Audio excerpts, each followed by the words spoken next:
Mateus 5, de 1 a 12. Sermão do Monte, galera. Imperdível essa série de estudos. Se você conhece o Sermão do Monte, as bem-aventuranças, bem-aventurados, pobres de espírito, que deles é o reino dos céus. E Jesus prega e fala acerca de uma série de bem-aventuranças. A gente vai estar estudando essas bem-aventuranças semanalmente, então a gente vai estar abordando elas aqui. Então, se você conhece o texto e nunca estudou mais aprofundadamente sobre ele, não perca e tente acompanhar até o final. Vamos lá para o texto? E compartilha esse link, não deixe de compartilhar. Diz assim: Jesus, vendo a multidão, subiu ao monte, e assentando-se, aproximaram-se dele os seus discípulos, e abrindo a sua boca os ensinava, dizendo: Bem-aventurados os pobres de espírito, porque deles é o reino dos céus. Bem-aventurados os que choram, porque eles serão consolados. Bem-aventurados os mansos, porque eles herdarão a terra. Bem-aventurados os que têm fome e sede de justiça, porque eles serão fartos. Bem-aventurados os misericordiosos, porque eles alcançarão misericórdia. Bem-aventurados os limpos de coração, porque eles verão a Deus. Bem-aventurados os pacificadores, porque eles serão chamados filhos de Deus. Bem-aventurados os que sofrem perseguição por causa da justiça, porque deles é o reino dos céus. Bem-aventurados sois vós quando vos injuriarem e perseguirem, e mentindo disserem todo mal contra vós por minha causa. Exultai e alegrai-vos, porque é grande o vosso galardão nos céus, porque assim perseguiram os profetas que foram antes de vós. Para quem nunca acompanhou esse estudo, inicialmente eu faço uma exposição do texto bíblico e posteriormente, então, a gente abre para perguntas. Então, se você tiver alguma dúvida, segura aí, no final você pode fazer que a gente vai estar respondendo aí. Então, o capítulo 5 de Mateus começa dizendo que Jesus sobe ao monte, ele se assenta e os seus discípulos se aproximam dele, além de uma grande multidão. E Jesus começa a ensinar essa multidão. E alguns pontos para a gente poder partir deles ao interpretar o Sermão do Monte. O primeiro deles esse sermão é pregado para quem é discípulo de Jesus. E Jesus vai abordar sobre as características dos seus discípulos. Ou seja, o Sermão do Monte é um sermão, é um ensinamento para quem é discípulo de Jesus e a maneira que ele deve viver. Então, se eu me considero um discípulo de Jesus e não vivo de acordo com o que diz o Sermão do Monte, eu não posso dizer que eu sou discípulo de Jesus. Ou mesmo que eu diga que sou discípulo de Jesus, isso não é verdade. Porque as características dos discípulos de Jesus estão descritas aqui, em tudo aquilo que a gente leu, e Jesus continua expondo ainda mais aprofundadamente. Mas, então, o Sermão do Monte é um sermão pregado sobre as características dos discípulos de Jesus. Um segundo ponto é que todas as bem-aventuranças são para todos os discípulos. Então, tem gente que interpreta esse texto e diz: não, veja bem, eu choro muito, mas eu não sou manso. Se pisar no meu calo, então, se eu choro, beleza, eu vou ser consolado, eu não sou manso, então compensa o outro. Não, eu não posso escolher uma bem-aventurança e dizer: essa aqui eu sigo, aquela ali eu deixo para lá. Todas as bem-aventuranças são para todos os cristãos. Então, se eu sou um discípulo de Jesus, cada uma dessas características devem ser encontradas na minha vida. Não há opção de escolha. Essa que eu pego, essa aqui eu deixo para lá. Não existe essa abertura para nós. E um terceiro ponto nenhuma dessas características é natural. Então, se eu interpretar qualquer uma das características do Sermão do Monte como algo que eu possa desenvolver, eu estou interpretando errado. Se eu olhar para bem-aventurados aqueles os que choram e pensar que isso é uma característica de temperamento, eu estou interpretando o texto errado. Porque Jesus, quando fala sobre essa característica, ele está falando de algo que é dado por Deus, que somente o discípulo de Jesus tem. Então, se alguém que não segue a Cristo pode ter alguma dessas características, então eu não estou interpretando ela da melhor maneira possível. Eu estou interpretando ela de forma errônea. Então, nenhuma dessas características pode ser desenvolvida, ou eu posso nascer com elas. Somente a partir do momento que eu sigo a Cristo é que essas características vão poder ser encontradas em mim através do Espírito Santo, que vai desenvolvê-las em mim. Então, se eu interpretar de forma natural, de temperamento, de personalidade, ou de algo que eu possa desenvolver com técnica ou com comportamento, não tem nada a ver com o Sermão do Monte. Tem a ver com autoajuda, tem a ver com desenvolvimento pessoal, enfim, mas não tem a ver com algo que é espiritual, somente desenvolvido por Deus. E aí, então, a gente entra no primeiro ensinamento e da onde Jesus parte, a primeira base do Sermão do Monte, que é: bem-aventurados pobres de espírito, ou os humildes de espírito, porque deles é o reino dos céus. E aí a gente já começa o sermão. A primeira frase que Jesus profere já é algo muito impactante, já é algo que vai contra muita coisa. O que as pessoas hoje na nossa sociedade mais procuram? O que as pessoas hoje mais correm atrás? Então, muitos diriam, talvez você esteja dizendo aí, e a galera do chat pode participar também. O que as pessoas mais buscam? Dinheiro, uma das coisas mais procuradas hoje. Poder e status. São as três coisas que todo mundo está correndo atrás, talvez constantemente, ou a maioria das pessoas está correndo atrás constantemente. E dedicam suas vidas a isso, a ganhar dinheiro, a correr atrás, vivem às vezes uma vida inteira para poder conquistar dinheiro, e às vezes até perde a saúde para poder ganhar o dinheiro, e depois na sua velhice gasta todo o seu dinheiro tentando recuperar a sua saúde. Poder, que é além da questão do dinheiro, então as pessoas estão correndo atrás de conseguir ser influentes, de conseguir ter poder para fazer aquilo que elas desejam, e status, elas querem ser influentes. Muitos estão atrás de fama, de ser conhecidos, de ter pessoas que os sigam, de ter muitos seguidores, de ter muita gente atrás delas, e de poder dizer: você sabe com quem você está falando? Eu lembro quando eu era pequeno, eu gostava de dizer isso quando tinha qualquer tipo de briga, né? Vou chamar meu pai. Né? Você sabe quem que é meu pai? Né? E aí eu morria de vontade que meu pai fosse policial, sargento, delegado, mas meu pai não era. Né? E às vezes eu queria dizer isso. Então a gente está muito atrás disso, de status, de ser, de poder, de ter poder e de ter dinheiro. Porém, Jesus vem com um ensinamento muito diferente, bem diferente, na verdade, do que é pregado hoje.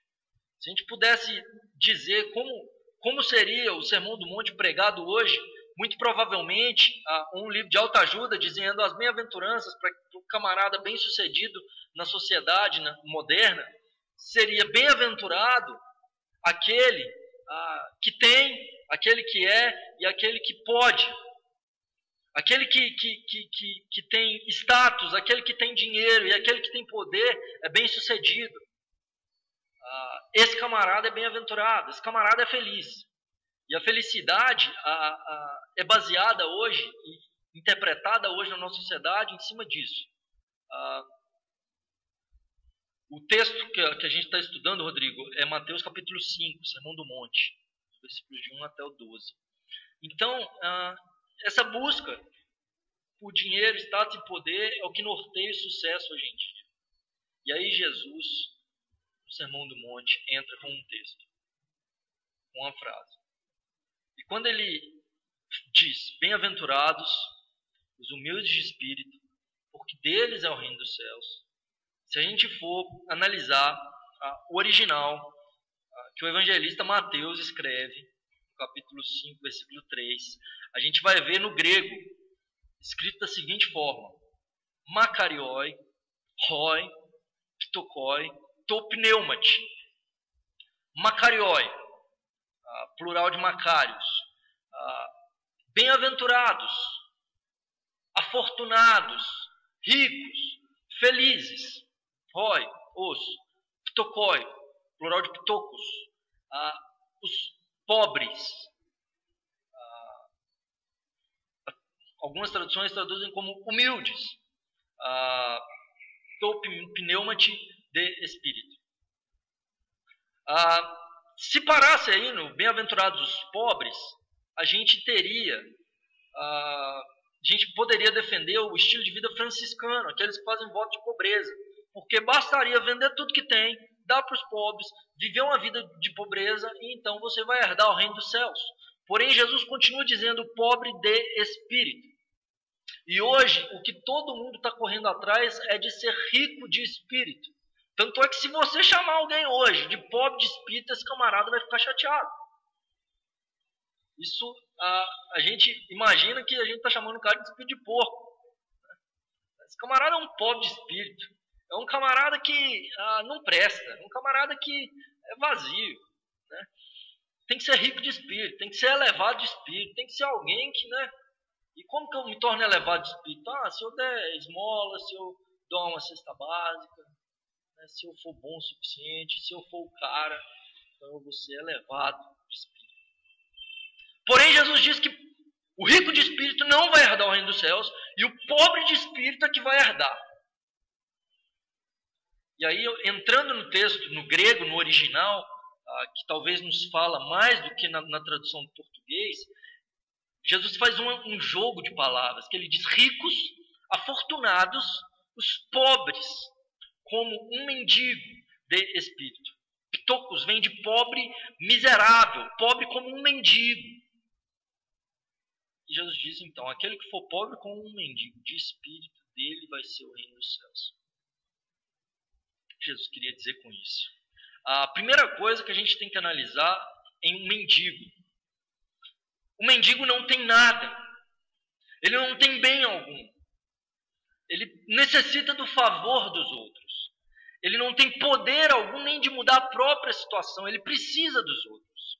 Até mesmo para se alimentar. E ele não é ninguém.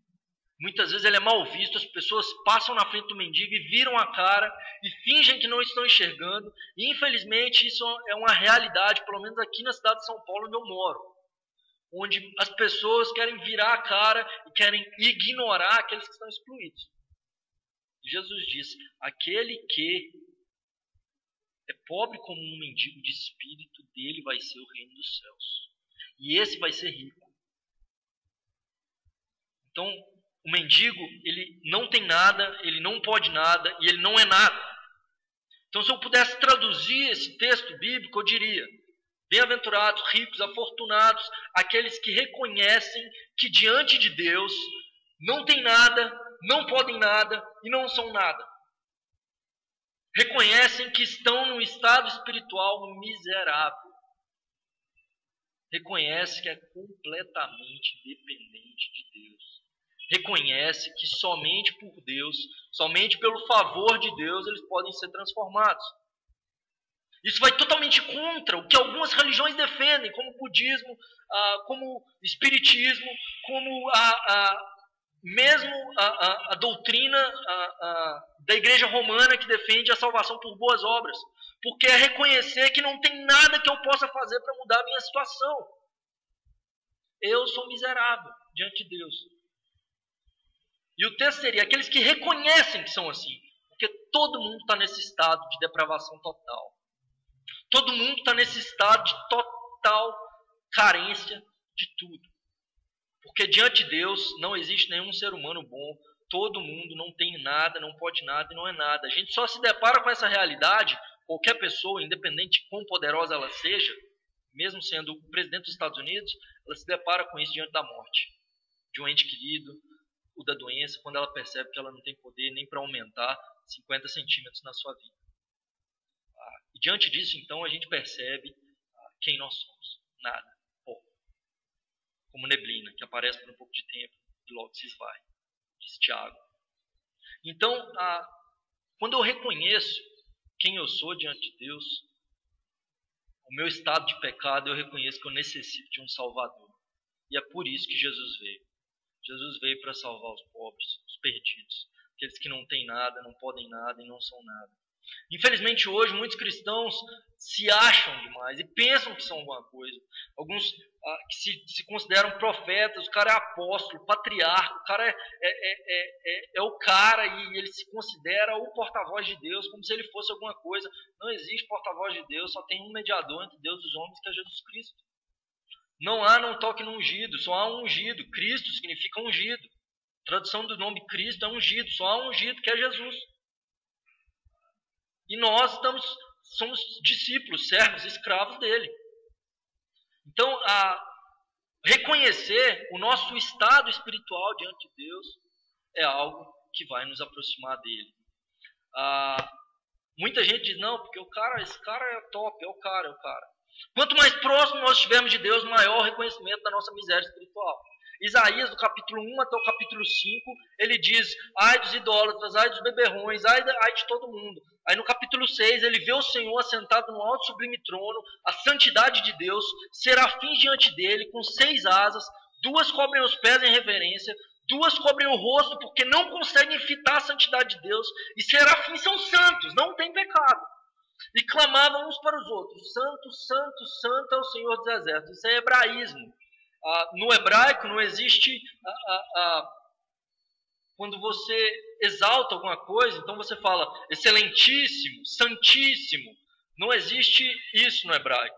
Então, para você dizer que ele é santíssimo, então você repete. Por isso Jesus fala, por que vocês me chamam Senhor, Senhor? Ou sim, sim, não, não. Quando você repete, isso quer dizer que uma intensidade maior. Então, e os serafins, eles falam numa intensidade absurda. 3 vezes. Não só repete. Você repete em 3 vezes. Tamanha santidade de Deus, Isaías vê a santidade de Deus e diz, ai de mim, eu vou morrer. Eu sou pecador. Ai de mim. Quando nós nos aproximamos de quem Deus é e quando nós nos tornamos discípulos de Jesus, nós reconhecemos quem nós somos. Nada, pó, pequenos. A nossa justiça não passa de trapos de imundícia. E esse é o reconhecimento do cristão a vida toda. É somente pelos méritos de Cristo, somente por Deus, pela graça de Deus, pela ação do Espírito Santo. Eu não tenho mérito nenhum, não há nada que eu possa fazer. É somente pelo favor de Deus, é somente por Deus, e por intermédio dele, por ele e para ele. E aí eu começo a trilhar o caminho do que seja o cristianismo. Não se trata de nós, mas de Deus transformando quem nós somos. De Deus mudando a nossa sorte, o nosso estado espiritual, por intermédio de Cristo. Então, quando eu reconheço quem eu sou, eu reconheço que eu preciso de transformação. Eu reconheço que eu preciso de mudança, de redenção, porque eu transgredi contra a lei do Senhor. Porque eu transgredi contra o Deus que é santo. E mereço a punição por conta do meu erro. Porém, quando eu reconheço e me arrependo, que é isso que esse texto e esse versículo de Mateus 5,3 está dizendo, eu me arrependo, eu não desejo ficar nesse estado espiritual, Deus olha para mim com misericórdia, muda minha sorte e diz, dele, seu vai ser o reino dos céus, porque eu te fiz para isso. Por meio de Cristo, então, nós podemos ser salvos. Bem-aventurados, ricos, afortunados, os pobres como um mendigo de espírito, porque eles reconhecem que diante de Deus eles não têm nada, não podem nada e não são nada, mas servem ao Deus que tem todo o poder, que é o grande eu sou e que é dono de todas as coisas.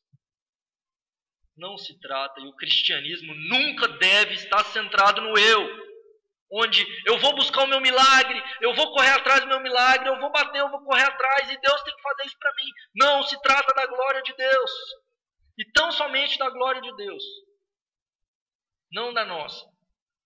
Se trata de reconhecer que nós não temos glória nenhuma.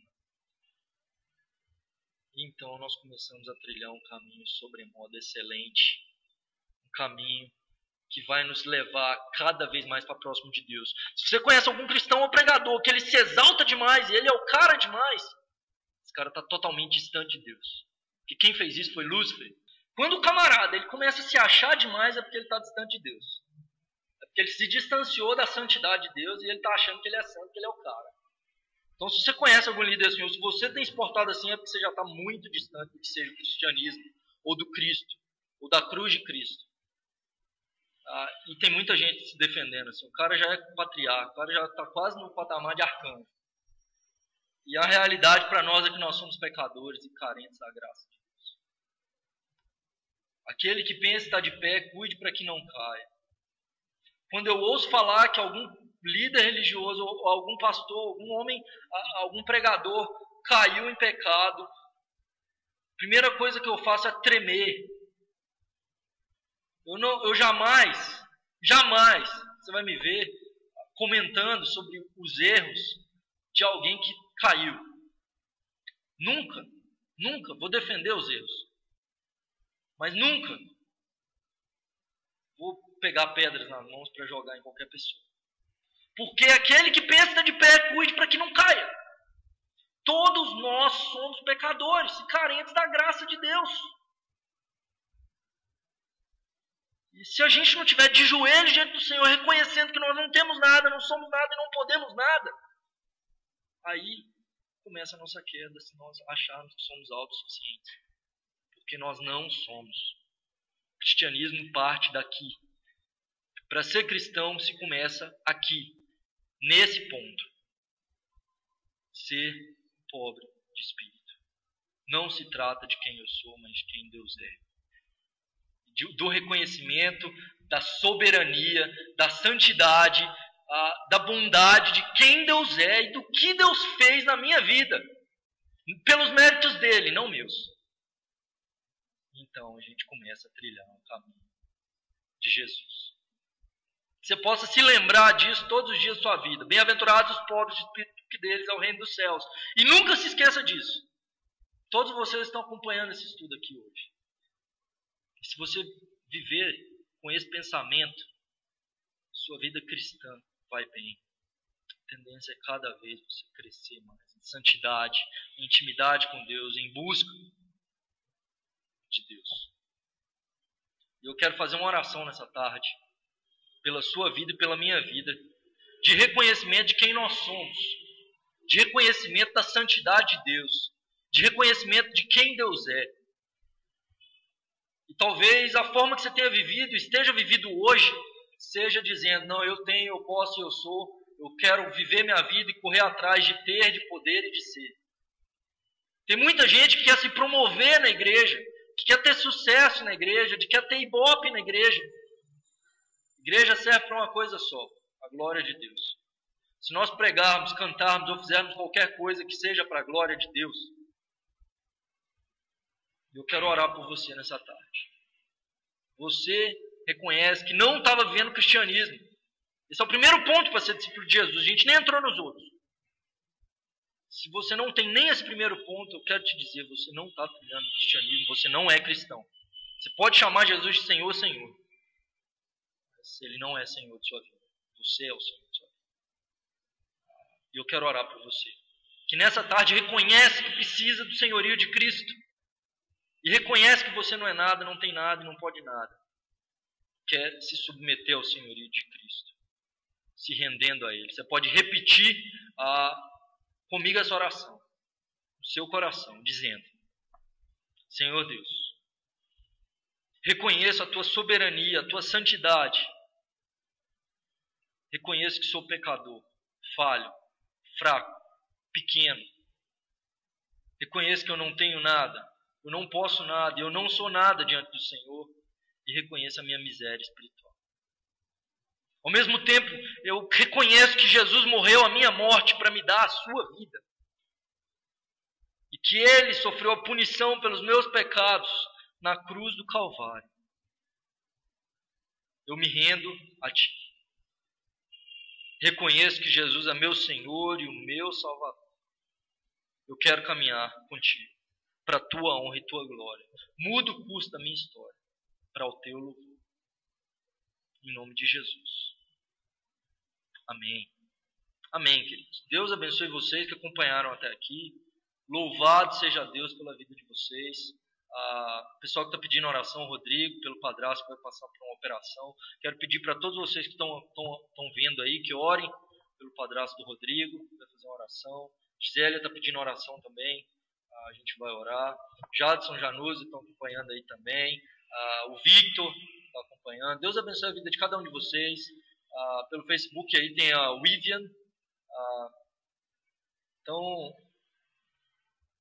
Chris Boni também aí retweetou no Twitter. O pessoal aí da página do Bíblia Sagrada no Facebook também. Deus abençoe vocês, cada um que comentou aí. O Luciano Marques, a Luzia Sá, a Rosângela, né, o Paulo, a Liane, a Kátia. Deus abençoe vocês e que vocês de fato possam colocar em prática tudo aquilo que vocês aprenderam hoje. Os estudos ficam gravados, Arielton. Eles ficam gravados, eu vou subir depois para uma página do YouTube. Vou colocar aqui para vocês a página do YouTube que é. Então, ela fica nessa página. Já fizemos vários estudos até hoje, então já tem vários estudos lá. Então vocês já podem acompanhar os estudos que acontecem semanalmente, toda quinta-feira, 3h30 da tarde. Hoje, excepcionalmente, a gente começou 3h10. Mas, semanalmente, a gente tem os estudos e ficam gravados. Ou seja, quem chegou 3h30 e tal, que não conseguiu pegar o início, vai ficar salvo aqui mesmo no canal, já tem aqui, ó. Semana passada a gente falou um pouquinho sobre a vida de Lutero, John Knox, John Wesley e Whitefield. Se você não viu, assista, muito bacana. A gente falando um pouquinho sobre a Reforma Protestante, que o aniversário foi dia 31 de outubro, né, que foi na quarta passada, e está fazendo 495 anos. Né?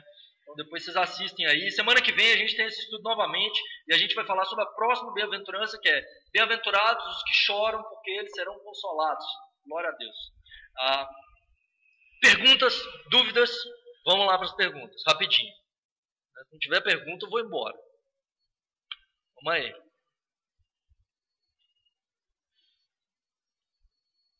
Alguém tem alguma dúvida? Simone, Deus te abençoe, querida. Muito bom tê-la conosco, ela sempre está aí com a gente. Glória a Deus. Né? A Rosângela, tudo bem online, tudo de bom. Luciano, poder. Luzia Sá, maravilhoso o estudo dele, amém. Simone, glória a Deus. Através dos estudos online, reconheci que não estava vivendo o verdadeiro cristianismo. Deus te abençoe, Daniel. Louvado seja Deus pela sua vida, Simone. Hoje você está vivendo o verdadeiro cristianismo. Sempre à tarde, Rodrigo. Isso aí, 3h30 da tarde. Não tem dúvida, gente? Quando não tem dúvida, o Victor, né? Sermão do Monte, um ótimo assunto, verdade. Gostei de sua pregação, legal. Deus abençoe vocês. Deus te abençoe, Gisélia. Quem não tem dúvida, ou é porque sabe tudo, ou é porque não entendeu nada. Ninguém tem dúvida? Rodrigo, tem uma dúvida. Vamos aí, rápido.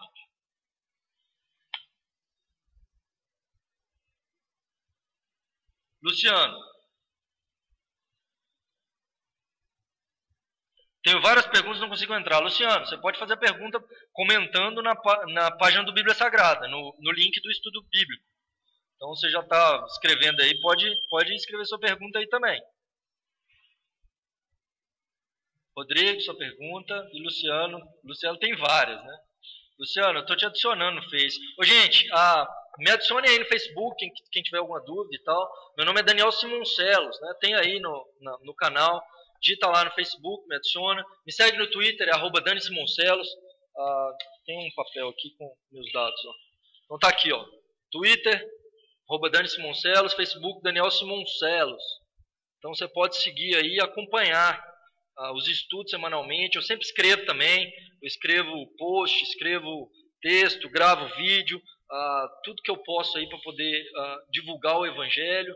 Tem blog, sou colunista lá do Gospel Mais também, então você pode ver, acompanhar aí e tal. É isso aí. Rodrigo, onde está escrito que todo aquele que sair da igreja tem os demônios? Hã? Como é que é o negócio? Todo aquele que sair da igreja tem os demônios? Não tem nada escrito em lugar nenhum isso não. Vamos lá, mais alguma dúvida? Que tem 7. Entendi. Não. é o seguinte texto, né? O texto fala o seguinte, que...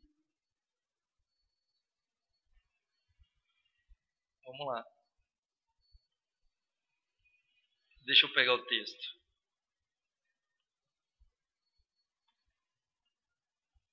Está em Lucas 11.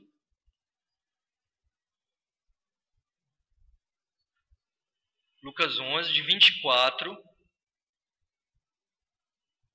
a 26. Lucas 11, de 24 a 26 diz o seguinte: quando o espírito imundo tem saído do homem, anda por lugares áridos, buscando repouso, e não achando disso, tornarei para minha primeira casa, de onde saí. Chegando, acha varrida e adornada. Então vai e leva consigo outros 7 espíritos piores do que ele, entrando, habitam ali, e o último estado desse homem é pior do que o primeiro. Ou seja, não é questão de se desviar da igreja ou sair da igreja, não tem nada a ver com isso. Nem toda pessoa que não vai na igreja significa que tem demônio. Para ficar possesso é necessário sim abrir algumas portas e dar uma abertura aí para a ação do diabo em sua vida. Mas o que diz o texto? O camarada, por exemplo, vou dar um exemplo mais prático.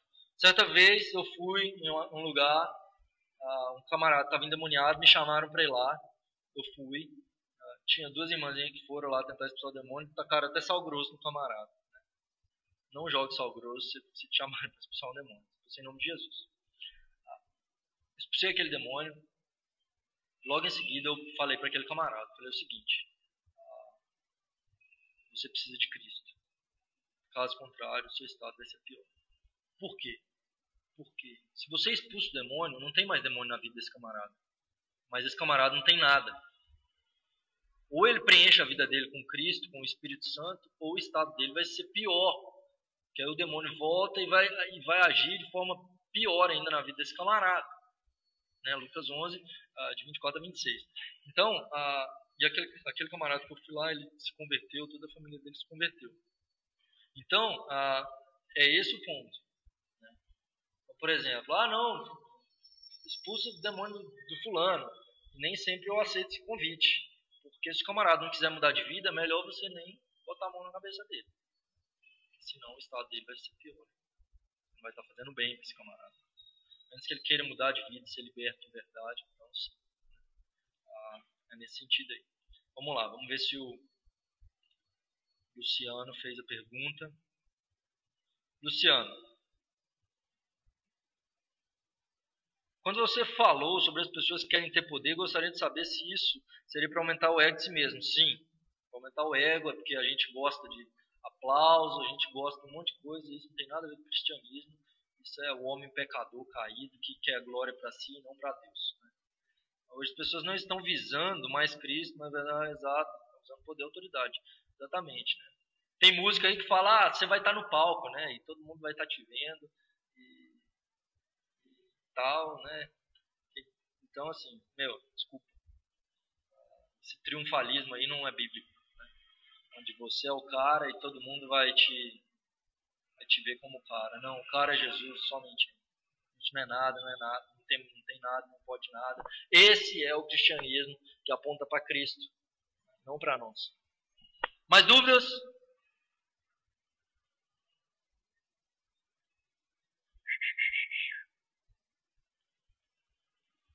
Esse aí. Moni, Paz, Teca, Gisélia, Rodrigo, Victor, Erielton. Deus abençoe vocês, muito bom tê-los aí. Né? O Luciano, né? Luzia, Simone. Deus abençoe vocês, um grande abraço. Que vocês possam, de fato, viver tudo aquilo que vocês têm aprendido. Leiam a Bíblia, gente. Não fica dependendo.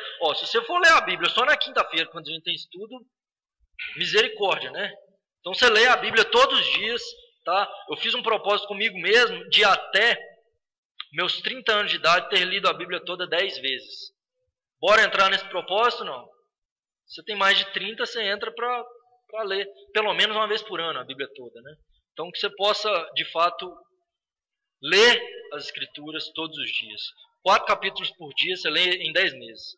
Então, leiam as Escrituras começando de Mateus, Novo Testamento. E aí depois você vai para o Velho, aí você vai entender o Velho à luz do Novo. Deus abençoe vocês, um grande abraço. todas as quintas-feiras, 3h30 da tarde.